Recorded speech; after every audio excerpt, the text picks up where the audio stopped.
Academic calendar নিয়ে বৈঠক, তৃণমূল নেতা এবং সহকর্মীদের মারধর, পা ভাঙল প্রধান শিক্ষকের।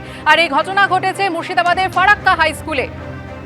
রাজীব চৌধুরী আমাদের প্রতিনিধি রয়েছেন টেলিফোন লাইনে। রাজীব, ঠিক কি ঘটেছিল?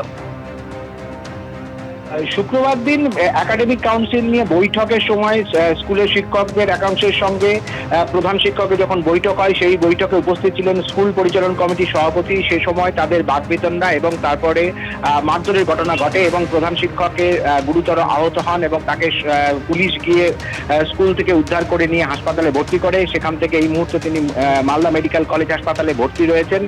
তার পা ভেঙেছে বলে অভিযোগ। গতকাল রাতে তার স্ত্রী ফারাক্কা থানায় অভিযোগ করেন চারজন শিক্ষক এবং পরিচালন কমিটির সভাপতি স্থানীয় তৃণমূল নেতা অরুণময় দাসের বিরুদ্ধে। এবং তারপরে আজ সকালে পুলিশ একজন শিক্ষককে গ্রেপ্তার করেছেন। বাকি শিক্ষক এবং অভিযুক্ত তৃণমূল নেতা পরিচালন কমিটির সভাপতি পলাতক বলে আমরা পুলিশ সূত্রে জানতে পারছি। ধন্যবাদ রাজীব।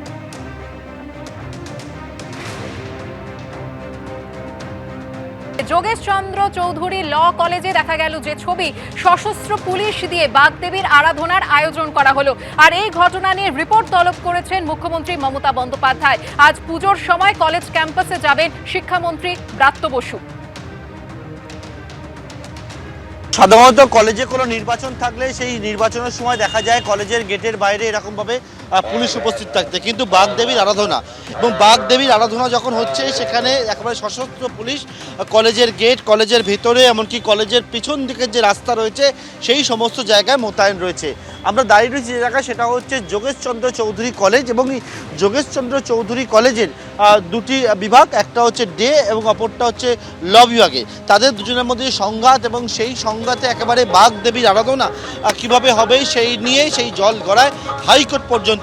হাইকোর্টের নির্দেশ পরবর্তীকালে একজন পুলিশ অফিসারকে, জয়েন্ট সিভি পদমর্যাদা পুলিশ অফিসারকে গোটা বিষয়টাকে দেখতে হবে এবং কলকাতার পুলিশ কমিশনার ঠিক করবেন কোন জয়েন্ট সিভি পদমর্যাদা অফিসার নিরাপত্তা দিকটা দেখবেন। এবং সেই মতো কিন্তু জানতে পারছি জয়েন্ট সিভি অর্গানাইজেশন, ওনাকে কিন্তু দায়িত্ব দেওয়া হয়েছে এবং সেই দায়িত্ব দেওয়া হয়েছে নিরাপত্তার জন্য। বাইরে পুলিশ রয়েছে এবং ল কলেজের পুজো দেখতে পাচ্ছ, বাগদেবীর আরাধনা ল কলেজে। সেই ল কলেজের আরাধনা এখানে যখন হচ্ছে, ডে কলেজ তারা সিদ্ধান্ত নিয়েছে কলেজের ভেতরে না, তারা একেবারে কলেজের বাইরে পাশে যে গলি রয়েছে সেই গলির মধ্যে তারা কিন্তু সেখানে পুজো করছে।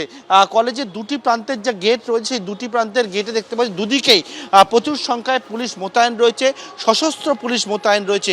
অর্থাৎ কলেজের নির্বাচন সময় যেরকমভাবে দেখতে পাওয়া যায় যে পুলিশ প্রহরা বসছে বা কোনো নির্বাচনের সময় দেখা যায়, কিন্তু এক্ষেত্রে একেবারে বাগদেবীর আরাধনা, সেই আরাধনাতেও পুলিশি প্রহরার মধ্যে এই সরস্বতী পুজো, সেটা কিন্তু দেখা যাচ্ছে যোগেশ চন্দ্র চৌধুরী কলেজে। এবং সেক্ষেত্রে কিন্তু এখনও ইতিমধ্যে দুটি যে প্রান্ত, দু জায়গায় কলেজের, সেই দুটি প্রান্তে প্রচুর সংখ্যায় পুলিশ মোতায়েন রয়েছে। আজকে শিক্ষামন্ত্রী ব্রাত্য বসু তিনিও আসবেন পুজোর সময় এবং তিনি যে বিষয়টা জানিয়েছেন যে গোটা বিষয়টা রিপোর্ট তৈরি করে তিনি কিন্তু ইতিমধ্যে মুখ্যমন্ত্রীকেও জানিয়েছেন।